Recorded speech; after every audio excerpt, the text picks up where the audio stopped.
Oh baby, we are back with another full card breakdown. UFC London, Leon Edwards is going to be taking on Sean Brady. The UFC is going to be heading back to Europe, heading back to England. They are coming in England every March. So this is kind of their annual trip back to England. And Leon Edwards, my favorite UFC fighter, is going to be headlining the card. Not the matchup people bought tickets for. Okay, that has to be said. The UFC kind of fucked the people that bought tickets who were going to see Jack Della Maddalena, and I was going to get some tickets, but thankfully I didn't. He's going to be taking on Sean Brady, a completely different stylistic matchup that's way more boring if you are going to be there live. I'm going to be breaking down the full card. This is one card I have been fucking buzzing for. I have been absolutely hyped for this card, and I am chuffed that we have a fight night like this coming to Europe, that I'm able to stay up for it on a reasonable time and not have to stay up till like 6 a.m. Let's start with the first card on the first fight on the card. Guram is back. Guram beat Jordan Vucenic in a fight that I was fucking praying he'd lose, and he's coming to town. K Fernandez. I think Guram's gonna get he's gonna get this one done. I think he's got to get a bit more experience. Guram Kutateletsi. He's been in the game a while. He was kind of like one fight off, kind of getting cut there for a while. When he fought Vucenic, like if he had lost to Vucenic on really short notice, then I think kind of would have been bad news for his career. But I think he's gonna get this one done. I don't really like Fernandez stylistically. I don't think he's really a good stylistic to beat Gutierrez. So I'm gonna go with Gutierrez, Guram, I should say, on that one. Not really too exciting. Like no one really cares. But the next one, there's a good few fighters on this card now I actually have a lot of interest in. Specifically this one. A few other ones like Vucenic, I've been watching for fucking 4 years now. And I thought he should have been in the UFC 4 or 5 years ago. I'm thinking of doing a video, biggest prospects outside the UFC. Luke Riley, George Hardwick, Harry Hardwick. Luke Riley just fought. George and Harry are fighting on Friday, just before this card. We've even got a lot of young Irish talent, you know, Conor McCarthy's on the come up. Maximus Lally's a fucking beast. A good few fighters that I would not mind making a video on, just to kind of get the name out there and kind of put my say, like, I saw them first. I do love saying that, like, when people do make it to the UFC, I'm like, oh, thank God. Nathan Fletcher versus Caelan Loughran. I've been watching Caelan Loughran for years. When he first fought Luke Shanks on the Vucenic versus Hughes card, I actually got tickets to that fight. That was when I first noticed him. Nathan Fletcher, I've been watching for years. Nathan Fletcher was like a pillar in Cage Warriors, and especially Next Gen, that gym. He was massive. He's been he's been on the scene for fucking years, and he was on Tough. I don't think he had a great run there, but 100% deserves to be wearing those black and white gloves. Deserves to be in the UFC. Deserves to be in the position he's in. Deserves to be on this card. And a lot of people mightn't actually realize that this is a rematch. They fought in the amateurs 7 years ago. Now, I had no fucking interest in MMA back then. But it's quite funny. It's quite, cool to see how things can come full circle. And this is a tough one. I'm leaning towards Nathan Fletcher a little bit.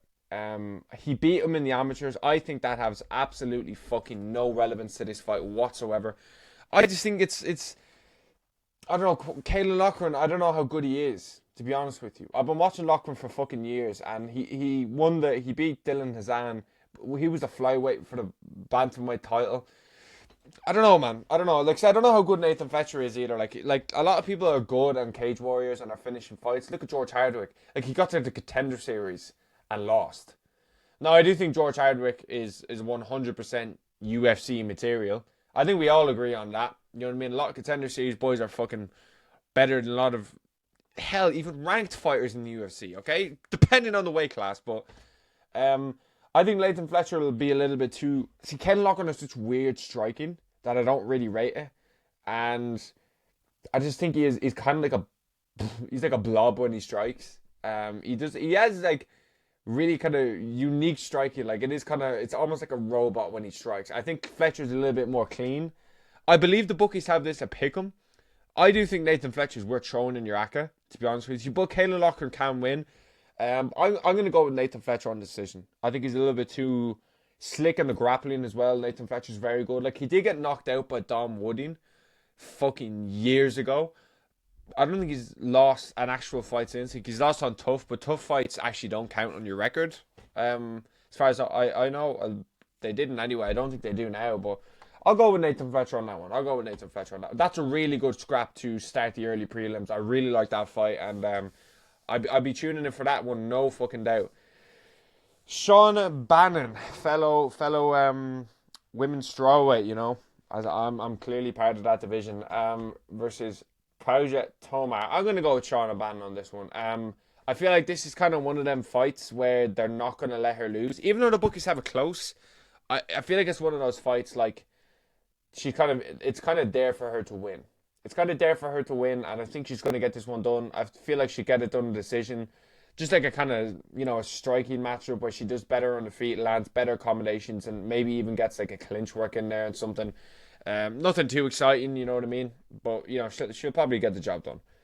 Christian Leroy Duncan is back. He's going to be taking on Audrey Poluevov. I'm going to go with Duncan on this one. Duncan had a bit of a hard one against Robocop.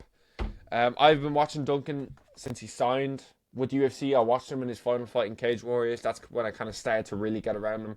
I watch European MMA. Like, I fucking love European MMA. Honestly, some Cage Warriors cards are more hyped than fucking UFC cards at this point. With the fucking shit Apex cards that are out there now, holy fuck. But I like Christian Leroy Duncan in this one. I think he's going to get this one done. I think he's got quite good striking. He's clean striking. And yeah, I like him in this one. It's going to be a good scrap. Duncan's always going to come to fight. But I think Duncan will get him out there within the first 2 rounds on the feet. I think Duncan will get him out there in the first 2 rounds. So yeah, I'm going to go with a Duncan second round TKO. Next up, we actually have a very good scrap here with Markin Tybura versus Mick Parkin. I don't know how this one's going to go. This is quite an interesting fight to call.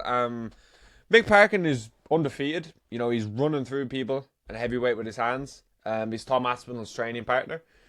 Tybura has been in the UFC for fucking years, and he's always kind of been in that kind of top 10. It's a step up for Mick Parkin, man. It's a step up, but I do think he'll get it done. Like, I find it hard to believe that they're going to put like these English fighters on this card and see them lose. It's a fucking shame we haven't got Arnold Allen on this card. I thought Arnold Allen versus Yair Rodriguez is the main event, but I do think this is straying away from the Tybura fight, but I do think that Arnold Allen versus Yair will be next because they made the Diego Lopez versus Volk fight, and Lopez versus Yair was rumored from Mexico City, which makes no fucking sense whatsoever. And yeah, I think Arnold versus Yair is going to be next. Makes sense. It's just a bit of a shame it's not on this card, because I'm a big Arnold fan and I hope he fights soon. But yeah, tough one. Mick Parkin's good in the hands. He's a real heavyweight, really. But Tybura, I think Mick Parkin's probably got better skills. But I think Tybura's obviously got more experience in every aspect of the fight. So it's going to be an interesting one to call. I'll go Mick Parkin, though. I'll go Mick Parkin via first round KO because I feel like these boys are just going to go in there and they're going to be fucking swinging. Okay? And who knows what way that's going to go, to be honest with you. I'll go with Mick Parkin, though, via first round KO. Fuck it. Next up, Loner Kavanagh versus Felipe dos Santos. I have been watching Lachlan Kavanagh since his Cage Warriors Academy, since he was an amateur. I've watched every single one of his fights. I watched him on the Contender Series. Then he got the knockout win in China. Holy fuck, this kid is impressive. What more can you say? The kid is absolutely impressive, and Felipe dos Santos, like, that is a fucking step up, okay? That is an absolute step up. He got the decision win on the Yan versus Figueiredo card, and if memory serves, it was like a fucking brutal KO on the Contender Series. I'm just going to double check that, but I've been watching this kid since he, Dana White Contender Series, but I've been watching this kid since he was on the Cage Warriors Academy. I just thought he was fucking sick. He had such slick hands, and the dude can fight. He is a good favorite in this fight, but I wouldn't be totally 1,000,000% confident because Felipe dos Santos, he gave Manuel Cape a serious run for his money on short notice. Now, he hasn't had great success since that fight, which does make you wonder, is Manuel Cape really that good? Was he going to beat Royval? No, he wasn't going to beat Royval. I don't know how he was a favorite in that fight, but Cavan is definitely got like his striking is fucking for flyweight, like, and that power, like his striking is so fucking slick, so heavy handed, but he's it's not like he's purely heavy handed. Like the dude follows up with strikes that are really calm and really cool and just collective with his strikes. That's the best way I can describe it. And I think he's going to get this one done. Okay, I think he's going to get this one done. I'll go with him via decision. Felipe dos Santos is tough to put away. He's tough to put away. He's 8-2, one loss coming to Middle Cape on short notice in Australia. So, it's going to be a tough fight. That I'll look forward to it though. But he is a good favorite. I wouldn't necessarily put him in an ACA simply because that's one that could fuck it up. But I'll go with Cavan on that one. Next up, we have Jai Herbert versus Chris Padilla. Jai Herbert, man, holy fuck. The dude that nearly knocked out Ilia Topuria. I'll go with Jai Herbert on this one. I like Jai Herbert's striking. I actually think Jai Herbert's striking is quite good. I think it's quite underrated. It is a pick him in that fight, which is dodgy. Like, it is a close fight. I just feel like Herbert's, like, always just one fight away from being cut from the UFC. Like, the dude just, like, he goes on he got finished by, like, Moicano as well. He just seems to be, like, one or two fights away from getting cut from the UFC, but he does well when he needs to. I think he beat Kyle Nelson, if I believe, someone like that, which is actually a pretty good win. But I'll go with Jai Herbert via decision on that one. Wouldn't be surprised if we get some out there, but Jai Herbert's one of those people that, I like seeing him win. I think he's a good dude. I like seeing Jai Herbert win. I want him to win. I don't want him to get cut from the UFC because he is quite entertaining, and I do like him, and I hope he wins this fight. I hope he wins this fight, man. Next up, I'll go with Jai Herbert there via decision. We are on to the fucking main card. This one is a good one. Nathaniel Wood versus Morgan Charrier. What a banger to open up that main card. If you watch this channel, you know I'm quite a big Nathaniel Wood fan. I really like Nathaniel Wood. I think he's fucking slick as fuck. I think his striking is second to none. I think his hands, his speed, his kicks for 145 is fucking lethal. I do think he is quite small for the division, but I don't necessarily think that's a bad thing. I do think that could be a problem when you run into someone who's quite similar, but with the added size. Who, if he gets you down, is clearly going to be too big for you and hold you down. That's my only concern with Nathaniel Wood. But Nathaniel Wood's an underdog in this fight, and I'm picking Nathaniel Wood to beat Charrier via decision. I think he's much more slick on the feet. I think he's going to be way too quick. Morgan Charrier, like, he's decent, but he lost to Vucenic. He lost to Hughes. He's kind of, he's one of those people that's there for the France and London cards. But I don't think he's going to really go very far. You know what I mean? So I'll go with Nathaniel Wood. I think he has way more experience as well. Like, he's been in the UFC for fucking years. Like, he's coming off a nice win there. I think his last fight, he hasn't fought in a while now, actually. He hasn't fought since the Edwards Muhammad card. Thankfully. So I'll pick him in this fight, but it is a close fight. Charrier's got good skills on the feet, but I think I just think Nathaniel Wood is very good. I think he's very clean with his strikes, very crisp with his boxing, very good with his kicks. I really like his kicks. I think his kicks are lethal, to be honest with you. I think they're lethal, and I'll go with Nathaniel Wood via decision on that one. Next up, my man, the man I have been fucking backing for fucking years, Jordan Vucenic. You have no idea how happy and just good it is to see Jordan Vucenic's name on a UFC card. I have been watching Vucenic for 4 years now, probably. Like, the dude him and Hughes have always been my two favorite fighters outside of the UFC, which is mad because they fight each other in Cage Warriors. I got tickets to go see their rematch in London.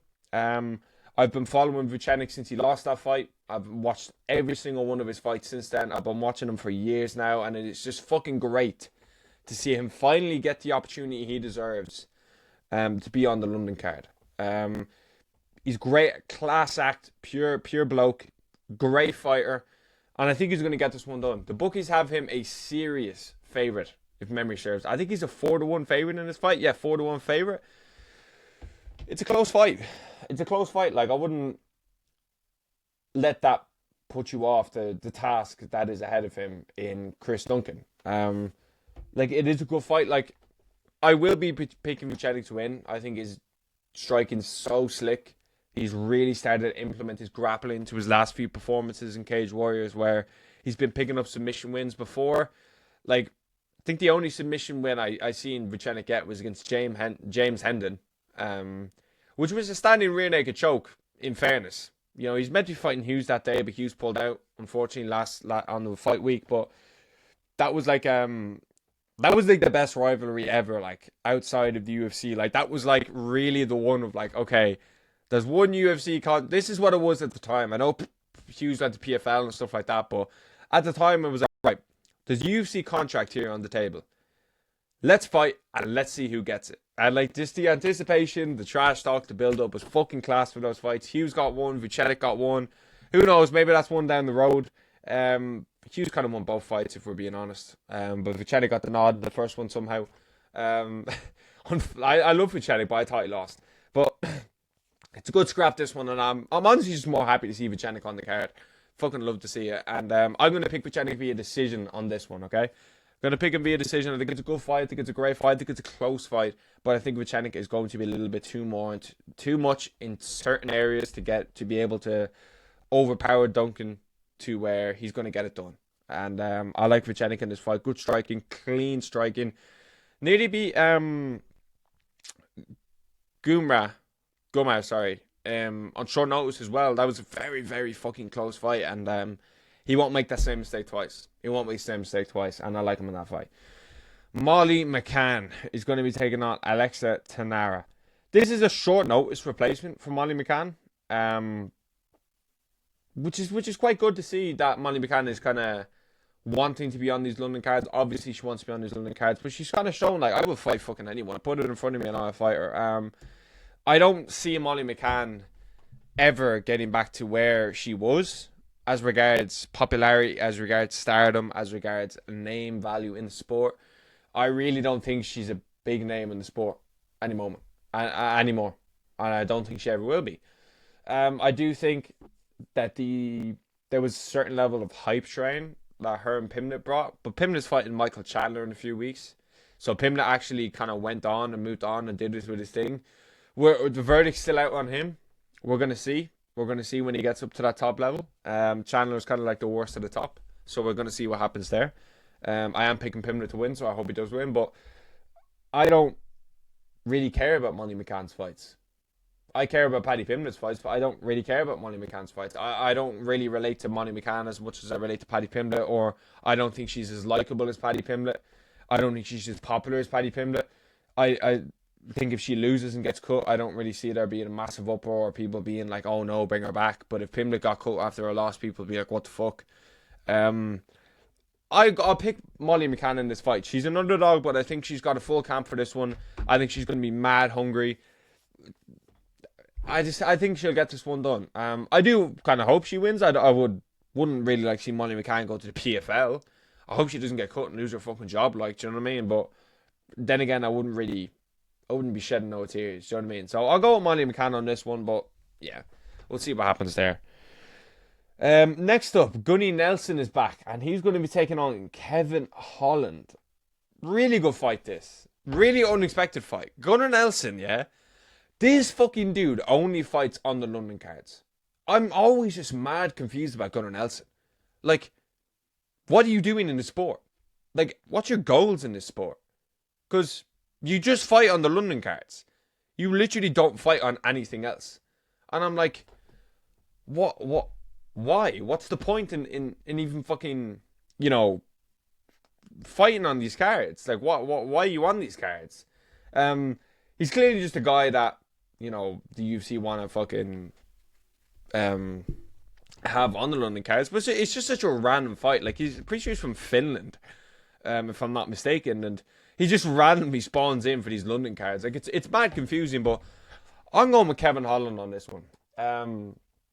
What was that thing on the Jackson podcast? Oh, I can't fucking remember. Something about like a 17 fucking 38 or some shit. I don't know. That's a song lyric, actually. Now that I think about it.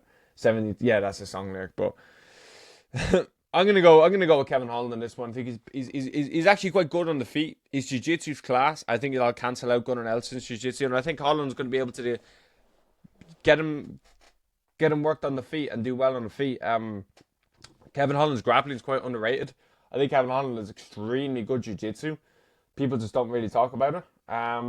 So yeah, I'll go with Kevin Holland on that one. It's kind of do or die for Kevin Holland. Like I feel like he's just kind of like, what the fuck do you even do with this guy anymore? Because he doesn't really seem to be that interested in belts or anything apart from just making money and chatting shit online. And I respect it.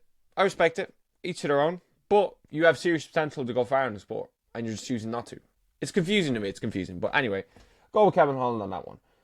Nice, tasty co-main event in Jan Blachowicz versus Carlos Ulberg.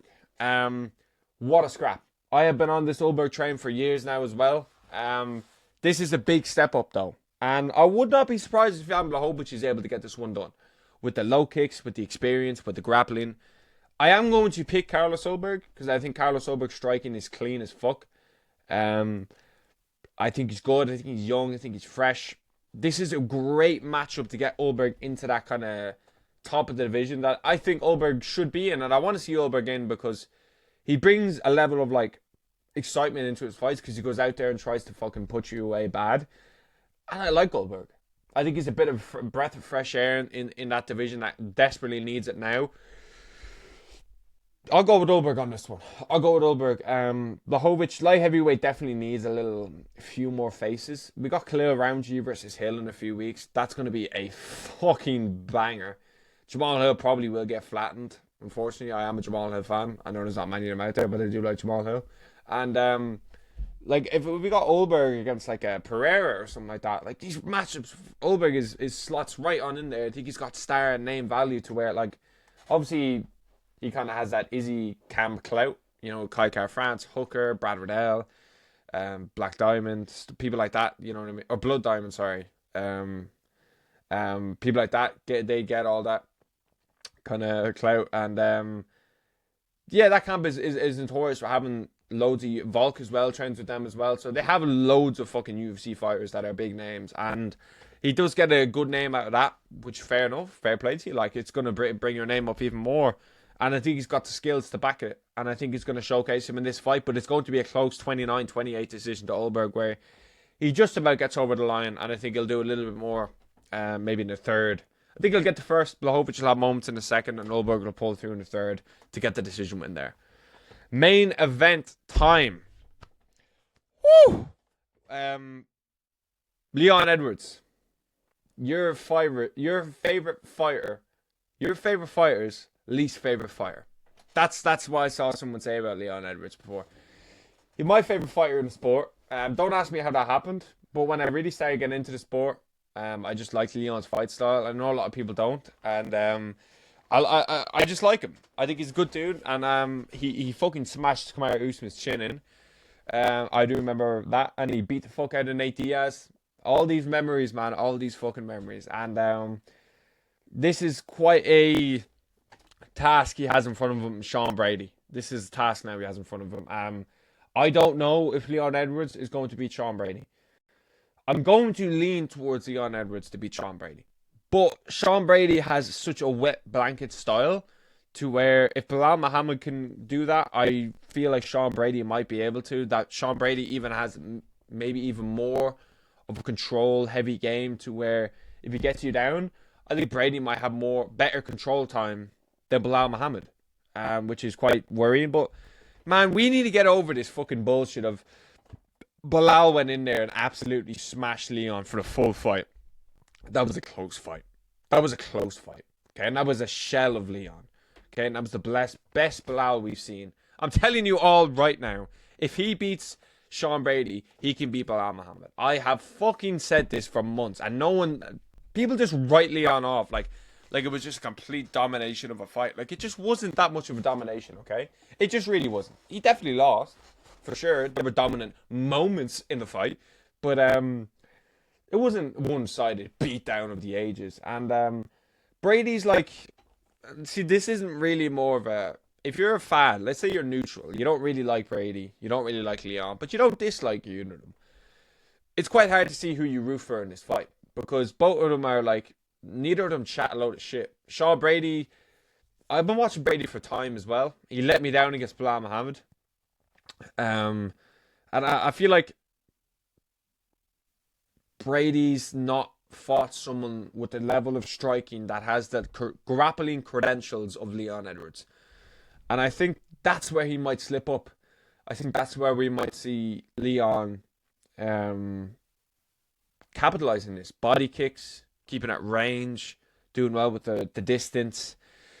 Plus, Leon has great ability to get back to his feet.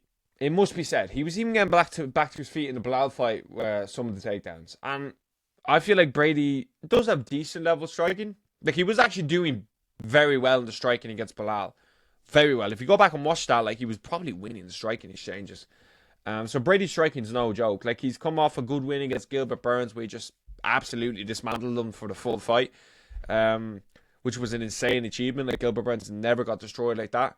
He beat Kelvin Gastelum. He just held him down. Extremely impressive grappling. But Kelvin Gastelum at welterweight, like, you know what I mean? Like, no one really is counting that as like a legitimate, like, contendership level win. No one is. So that's why I'm kind of like, I don't know. We'll see. But damn, man, I hope Leon wins this fight. Is this a number one contender fight? Probably not, because we do have Shavkat Rakhmonov, who deserves the number one contender. It's quite hard to see where the winner of this goes. Maybe the winner fight Shavkat. Maybe not. Maybe the winner fight Ian Gary. I think both of these guys would beat Ian Gary, to be honest with you. I've always said Leon beats Ian Gary, and I think Brady versus Ian Gary is a good fight. I think it's a very good fight. We'll see what happens. Man. But I do think Brady's grappling is going to give me worries. I would fucking hate to see Leon just get taken down for 4 out of 5 minutes of the first round and me being like, all right, this is only going one way. And let's be honest here, you only have one headshot dead moment in your career. Do you know what I mean? I don't really see Leon finishing Brady. Okay? It is such a close fight. Like, I'm just about leaning towards Leon simply because I think he's underrated. And I don't think we saw the best Leon Edwards against Bilal Muhammad. I do think we are going to see a better Leon Edwards. I can guarantee that, to be honest with you, than Bilal. Well, you'd fucking hope so anyway, because that was a shit Leon Edwards. And I don't think he's done yet, man. I just don't think he's done yet. I think people are writing him off way too quickly for a performance that wasn't astronomically bad. It was a bad performance, but not one of, like, their whole career is over. Do you know what I mean? So, fuck it, man. I'm going with Leon Edwards, 49-46. Decision win. That's my full breakdown for the card. UFC London is looking very fucking tasty. Let me know what you think about this all down below. Thanks for watching.